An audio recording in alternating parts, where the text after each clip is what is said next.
it's he still calls it a continuation of the good faith era, and I think that's a really important thing for him to distinguish because Porter, his Worlds era lasted 4+ years until he really focused on Virtual Self.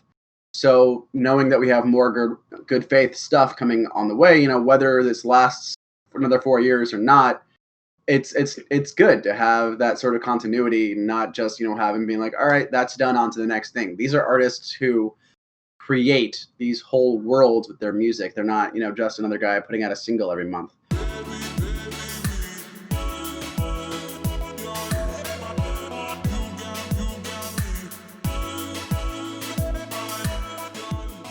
What's up, everybody? Welcome to EDM Chatters, the new show covering everything that's been happening in our industry this week. From brand new tracks to sensational stories and topics that matter, we're here to fill you in. I, of course, am one of your hosts, Vincent Beck, producer here at EDM Matters. And with me, as always, is the LA beard guy and the host of EDM Matters, Matthew Meadow. How's your week been, man? It's been a little slow, actually. There hasn't really been a lot to work on, but we're making do, and we're all just trying to get through the quarantine 1 week at a time, Yeah. I mean, at least for me, it's just been a lot of Fall Guys. Oh yeah, just a ton of that game, and kind of being sad about the Last Airbender show kind of losing its OG creators. But I know. I actually just finished watching the whole series the whole way through for the first series the whole way through for the first time, and the emotion. A lot of feelings, a lot of emotions at the end, right? I had seen so many memes about it, and so many the audios are on TikTok, like Iroh's song at when he's going to visit his son's memorial, or even Secret Tunnel, which was stuck in my head for days. Secret Tunnel? What's that again? Oh, it's when they're I think it's when they're traveling to Boston. Oh, with the hippies. With the hippies, Secret Tunnel. And they meet in the blind. Tunnel. Yeah. Oh my god, that was like I had heard that on TikTok, and as soon as I saw the episode, I was like, okay, now I have something to connect it to, and I was like, this is stuck in my head. Wait, were people doing covers of that song? No, they were just playing it in the. No, in order to keep our show PG, they were referring to other secret tunnels. Oh my god. One last thing about Avatar. I just wanted to share with you. So I actually found this out for my girlfriend because we watched the whole thing in 2 weeks or something. But I didn't know that. Spoilers! If you haven't watched Avatar: The Last Airbender, stop listening and skip ahead maybe a minute or something. But Iroh's son died during that siege of Ba Sing Se. Yeah, I didn't know that. I didn't know that. I don't remember anything about that from the show. They never they didn't really spell it out for me. I don't remember them talking about it, but I found out recently. I'm like, oh my god. Oh yeah. This show. Anyways, that was part of the reason why he ended the siege and went back to the Fire Kingdom was because he lost his son, and then he it wasn't the general anymore. And I love the Airbender. I love the Lost Airbender. I didn't think the show could go any deeper, it just stabbed my heart and ripped it out and all that. But anyways, enough about that. Enough about The Last Airbender. If you skipped ahead from the Last Airbender spoilers, you can come back right in. What are we talking about today, Matt? Actually, I think we want to continue on something that we started last week, talking about Tron 3. Since the rumors last week, it has been confirmed. Tron 3 is happening. And actually, Jared Leto actually leaked the name of the series, the name of the sequel. It's going to be Tron Ares. Tron Ares? I didn't see this, actually. It was a deleted tweet. He deleted the tweet, but of course the internet never forgets, and someone got a screenshot. So, yeah. Or, I mean, it actually might be Ares, or he just might have gotten it wrong, and that's why he deleted it. But he didn't replace it with anything else in his subsequent tweet. So I'm gonna go with the assumption that it's gonna be called Tron Ares. So I don't know if the God of War is gonna do a crossover with Tron. That'd be kind of cool. You just seeing Kratos come in with this fucking axe, and it's being just like flying in. My son, and Jared Leto's just like, I don't know what you're talking about, dude. We're all in the audience like, why is this happening? But it looks sick. And, like the gamers in the audience are just like, yeah! So the reason why we're bringing up Tron 3, the number one reason is because I'm Tron Legacy's biggest fan. You can see it in the last episode, but on my bookcase I have Tron toys on my bookshelf because I love that movie. They're collectibles. The collectibles, yeah. And but the main reason we're bringing this up is because Tron Legacy's soundtrack was produced by Daft Punk. Yes. So, like, unforgettably. Do you think unforgettably so? Yes. And do you think Disney can pull this off? Do you think they can bring back the robots? I mean, I don't know what they're up to, and that's sort of like having a long lost brother that you've grown up with over decades kind of just drop off the face of the planet. I don't know what they're doing, but I think if anybody, super dark for a minute there. But it's true. It's true. So like, they're safe. They're alive. You just don't know what they're doing and what they're up to. Yeah, like it's nothing nefarious. But I think if any organization, if any corporation has the weight to pull Daft Punk back into a film, it's Disney. I mean, this is a company that owns everything. Marvel. They own everything. So and the soundtrack from the first movie was so iconic. The only question is something that I just thought about is how do they elevate and adapt to a new Tron, because they nailed that sound so accurately in the first film. I don't know, like just thinking about it now, I'm not sure how they're going to change it up, because that soundtrack was so uniquely Tron. Like, I'm not sure, like, I don't know. We already talked about how, the Thor 3 soundtrack was so Tronish. We talked about how 1788L could do it. The Glitch Mob could do it. I saw someone online say that Nero could do it. Ooh. But that'd be pretty cool, right? So I mean, as much as I want Daft Punk to come back, I mean, I don't know if it's the best move. Obviously, marketing wise and Daft Punk wise, I want it to happen. But thinking just like overall, I mean, Daft Punk can do no wrong, but I think they're going to need to prove that they still have more in the tank for Tron. I don't know. I don't even know if they'd want to revisit a series they've already done. Yeah, I mean, I don't know. We'll have to wait and see till more Tron 3 news comes out. Tron Ares news comes out. Yeah. Excuse me. I mean, so yeah, that's the thing. We know we know what's happening. We know Jared Leto. I don't even care. Jared Leto. We know Jared. Our friend Jared. We know Jared is going to be starring in it in some capacity. It's got a new director, Garth Davis. So I don't know. It might go in a completely different direction. We don't have a release date or anything. And of course, with COVID, it's hard to say, when anything is coming out these days. So we're just going to have to wait and see. At that, we'll go on to our next story here. It's not EDM related, but I wanted to put it in anyway because I thought it was funny. So yeah. Nickelback is Nickelback, baby. Woo! Yes. And Matt revealed to me a few moments before we recorded that he's actually a fan of Nickelback, which kind of caught me off guard. So I'll let you take this one away. Just for a bit of levity and humor, editors, in a moment, you're going to put the picture of me dressing up as Chad Kroeger for Halloween on the screen. And it's a glorious photo. I used a wig. I shaved my beard into a goatee. We even did, I dressed up as him from the music video for Photograph. And we even did the photograph pose, and I had a little frame that I carried around with me to the party. It was fantastic. But yeah, I love Nickelback. This Is How You Remind Me was one of my favorite songs growing up. Me and my dad put it on mix CDs. I can't remember what the song is, but they had a very emotional song that I, for a brief moment, thought I was gonna, walk out to at my wedding. Now it's gonna be A Walk Through Hell by Say Anything. So go look up that song if you haven't listened to it. It's beautiful.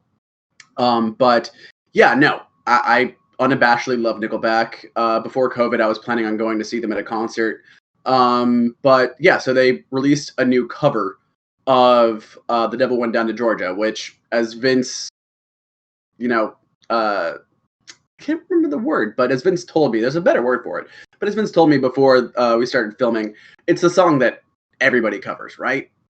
And they just listen to the song. Pause the video, come back in a second, listen to the song. It does not sound like Nickelback. It sounds like some sort of like Avenged Sevenfold hard metal, like what is happening? But it goes hard. It's heavy. It goes hard. And go listen to the Devil Went Down to Georgia solo, of course, that everyone knows. It's breathtaking, and I love it unabashedly. It's fantastic. And even one of my friends who I showed it to, I was like, hey, have you heard the new Nickelback? And she was like, oh, this is what they put out today. And I told her to go listen to it, and she immediately went on Twitter and was like, I love the new Nickelback, unabashedly, like unironically. So give it a shot, honestly. Like, yeah, they shred. They're shredding in that. If you like track. Sullivan King, you might like Nickelback. And forewarning, guys, they're playing instruments. Yeah. Don't freak out, but Sullivan King plays a guitar on stage. And he's good. I think we've gotten to the point of EDM where we're used to anything can happen. No, I was gonna say where people are playing instruments. You look at Lido, Louis Vuitton. You look at even Camo and Crooked, who played with an orchestra in the UK. It's all on the table. But also, as following up last week's master of segues, and as we say, playing instruments, you can now play as Avicii on the new Switch and also PS4 game, Avicii Invector. This is actually the same company who came out with the last Avicii rhythm beat matching game. Of course, it was made in collaboration with the late DJ Avicii. They have 35 of his best songs. It's a rhythm game, so it's nothing you haven't seen before on whatever other rhythm game on mobile you've played, or Rock Band or Guitar Hero, but it's all Avicii. It's all Avicii. And we've submitted a request for a promo code, so we're hopefully going to be streaming Avicii Invector on our Twitch very soon to give you an idea of what it looks like. Yeah, and I think Nintendo announced this 2 days ago. I don't remember when I sent you the link. So actually, the basic Avicii Invector game is out now, but they're doing like an expanded Avicii Invector game, which I can't remember the name of, and my producers told me to stop reading as much during these podcasts, so I'm not gonna go to my resources and look it up. But if you just Google Avicii Invector, you'll probably be able to find it. It's probably going to have more songs on it, a little bit more interactivity. So that's something to look forward to. I believe that's coming out in September, but don't quote me on that. For sure. Yeah. And so we'll move on to the next story from there. I think you put this one down on our show notes. Yeah. A new socially distanced music venue in UK hosts their first successful concert. Yeah, so there had been socially distant concerts in the UK before. They were indoors. This is the first outdoors one, the first actual venue designed for outdoor concerts. And it is called the Virgin Money Unity Arena. I'm not really sure. Probably is just a result of sponsorships for the name, but it is what it is. There was a capacity of 2,500 people. It was sold out. They were up, fans were up on elevated platforms. They were spaced 2 meters apart, and they were able to pre-order food and drinks, so they didn't have to go anywhere. The people who were working the event were, equipped with face masks, and all the social distancing and safety guidelines were in place. But the photo of it, which we'll have on screen in a second, looks actually like it could be pretty enjoyable. Everything is really well set up, and for you bass heads, I have 5 words. Everybody gets their own rail. There's no more sharing the rails. Everyone, you're basically in a little secluded platform with metal railings around you. So if someone in the bass world were to play a show, every individual pod would have their own rails, which is, I'd say it's a bass head's wet dream. It's an ideal situation. I could see this working here if we had them set up. Yeah, I mean, I suppose you might be a little sad you're not going to be in any mosh pits, but at the end of the day, mosh pits are mosh pits. They aren't necessary to the experience unless you're seeing Slipknot or Flogging Molly or Real Big Fish or something. Something like you can actually circle pit to.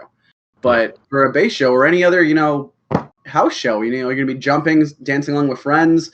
I don't think you need a mosh pit. I think you're going to have a good time, and hopefully they keep it up in the UK. Hopefully something like that comes to the US, because Lord knows we need our music back. Most definitely. And I think they're set to have Two Door Cinema Club come through, and so some other groups come through. They're gonna have some of these names I don't really know. The Libertines, Supergrass, I'm not really that familiar with, but yeah, Two Door Cinema Club and Van Morrison are also scheduled to perform. So that's pretty cool. Yeah, like you said, I hope this catches on. And hopefully we can get our mosh pits back in the future.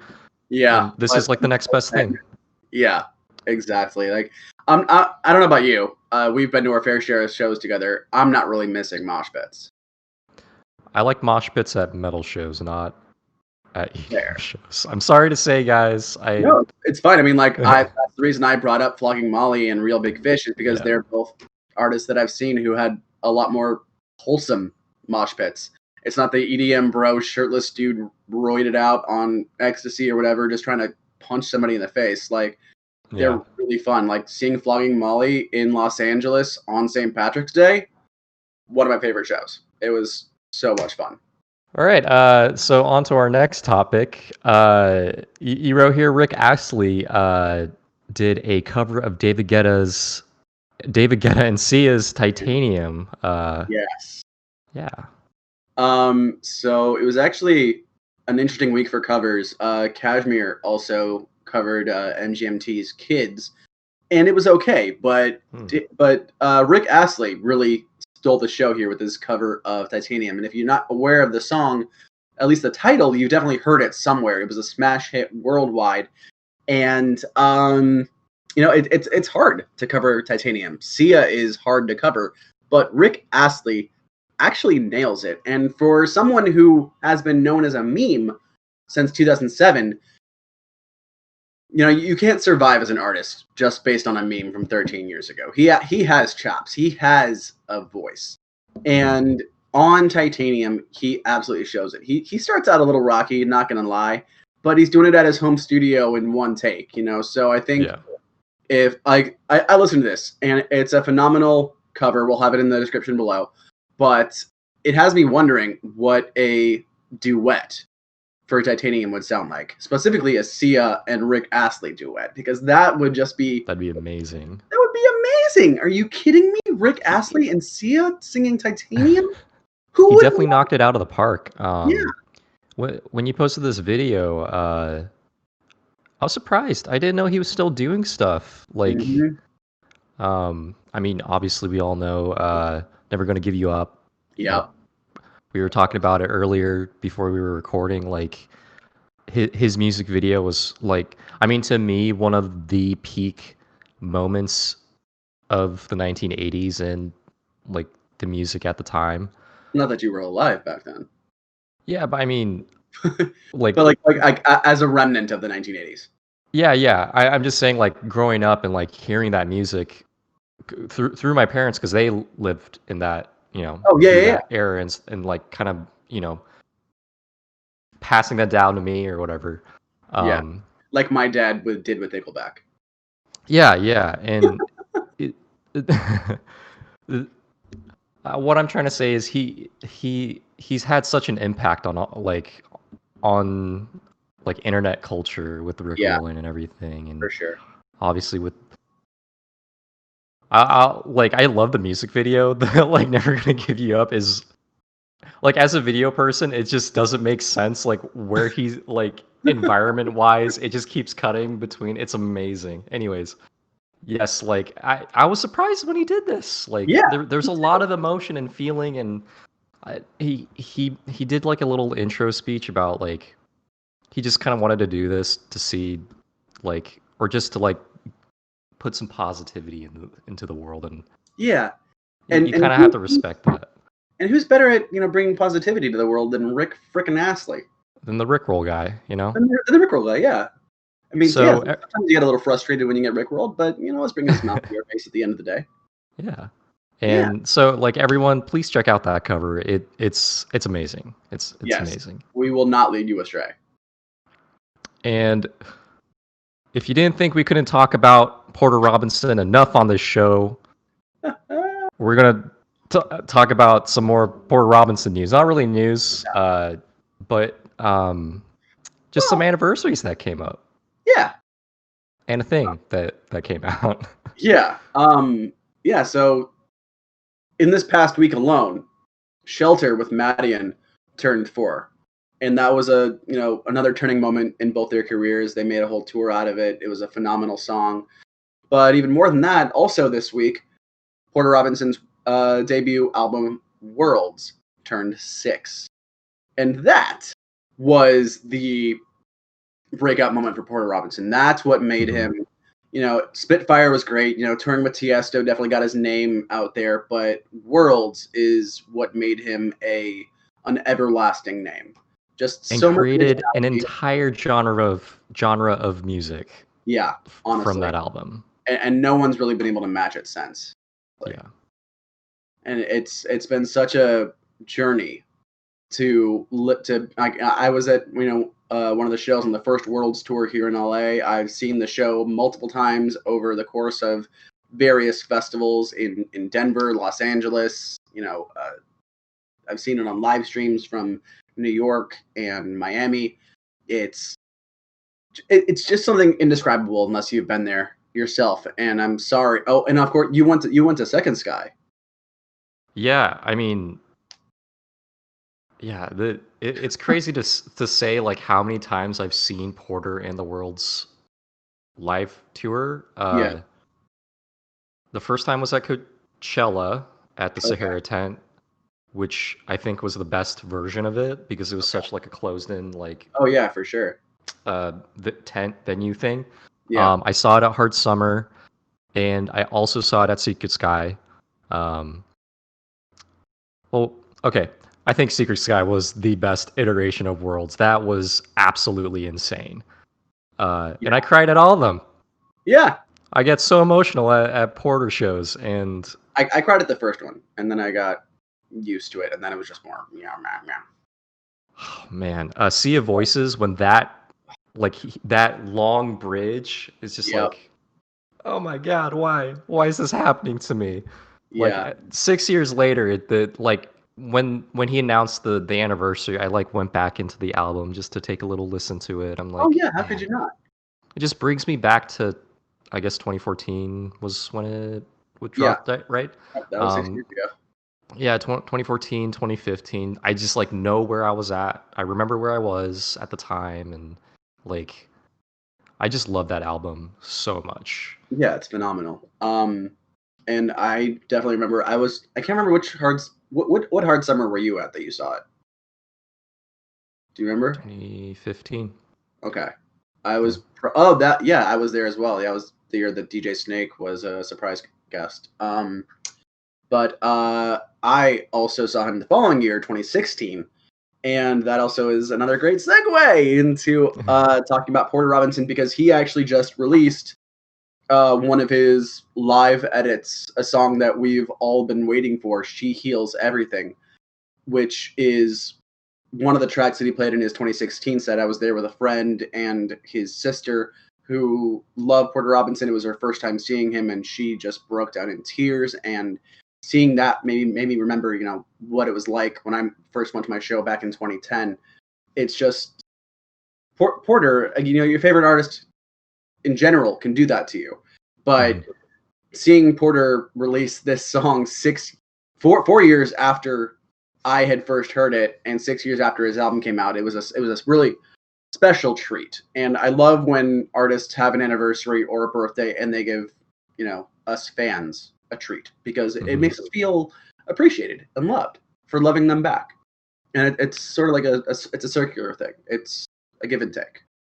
Yeah, and it's not like a track. Like that's one of the biggest things I love about Porter is he's one of those artists that doesn't like release a track every month. Like when he releases a track, it's special, and Absolutely, yeah. I love that about him as an artist. And Rez did a remix of She Heals Everything. Yep, 3 days after it came out. She announced it yesterday. She put like a little clip up on Twitter and came out with it today. And it is it is deep. It takes your breath away. That's what it just did that. Exactly. There's still plenty of original Porter sound in it, and it's definitely a live edit. She made it so that it would fit more into her sets. But that being said, it's still absolutely phenomenal. It brings something new to the track. It's a Rez style that we, know and appreciate. So when you listen to She Heals Everything, go and listen to the Rez remix as well. It is, and turn up your subwoofer if you have a powered subwoofer, because it is worth it. It goes hard. Just blast it. It really does. But we were talking about Maddie earlier, and we were talking about Maddie last week. He just released a new track on Friday as well. Yes, Maddie's The Prince finally came out. I've been listening to that all week. I love it. It's an amazing little beat, Yeah. It's fantastic. He still calls it a continuation of the Good Faith era, and I think that's a really important thing for him to distinguish, because Porter, his Worlds era lasted 4+ years until he really focused on Virtual Self. So knowing that we have more good faith stuff coming on the way, whether this lasts for another 4 years or not, it's good to have that sort of continuity, not just have him being like, all right, that's done, on to the next thing. These are artists who create these whole worlds with their music. They're not just another guy putting out a single every month. They're visionaries. They're real artists, and they create art with their music. Whole worlds, baby, whole worlds. So yeah, it's a really cool track. Definitely check it out. It's on our playlist, Weekly Picks, EDM Matters this week. So definitely go and check that out. Yeah, and I've been listening. Moving on from that, I've been listening to Crankdat's "Tell Me." Okay, a little different from. Yeah, you were saying. A little different from what he usually produces, but I'm digging it. I'm digging it, man. I actually haven't had a chance to listen to that. It's been regrettably in my inbox for a little while, and I just haven't gotten to it. How is it different than his usual stuff? It's not. I mean, I don't think he makes rhythm. He's like he's a bass producer, right? Yeah. And it's not really his usual kind of fare. That's how I can describe it. Okay, I'll have to go listen to it after this. Yeah, and kind of rounding out that list, I actually tuned in, or I watched the recording of Zoo's Coral Pink performance from Virtual Lollapalooza 2020. Oh yeah. I love Zoo. I think he's super underrated. I don't know why. I mean, maybe you can answer this, but he hasn't has he blown up? He's just he just appears. He has. He's produced with a ton of big names. He just put out a song with Jeremiah that I think yesterday. But I mean, his music isn't very pop friendly. Some of his stuff is pretty radio friendly, but it's all a bit darker and slower and more kind of just it's not I'm like, Yeah, man. it's ambient, atmospheric, Yeah, and this is exactly this recording is exactly that. They're like out in the middle of a desert yeah, with like candles and stuff, and then like they're just sitting on a little rug and like performing his set. It's really cool because his sax player and like his guitar player yeah. are like beside him, and they just like Are they are are they are having they, a little. are they on the same rug? Are they all like all sat Yeah, together? they're in the same vicinity. Damn. Okay. Yeah, it's like they're summoning Rave Diablo or something. I don't know. It's super zoo. Yeah. Which, if you know, you can just kind of picture what it is. It's very it's one of I guess it's just how zoo operates. It's very Yeah. subtle and I, I guess it's housey, but I don't it's got a It's vibe to it. it's zoo. It's zoo. Yeah. Yeah. Fantastic. I mean, I'm looking forward to catching that. Yeah. Well, I think that about does it for us here at EDM Chatters. I hope you enjoyed our ramblings and maybe learned a thing or two. Please don't forget to follow us on Twitch, as well as like this video and subscribe to our YouTube. I'm Matt, I'm Vince. and And we'll see you in the next one. We try to do this little thing where we talk at the same time, but it doesn't work every time. We'll see you in the next one. Hope you have a good rest of your week whenever you're see watching you this. guys. Yeah. See ya.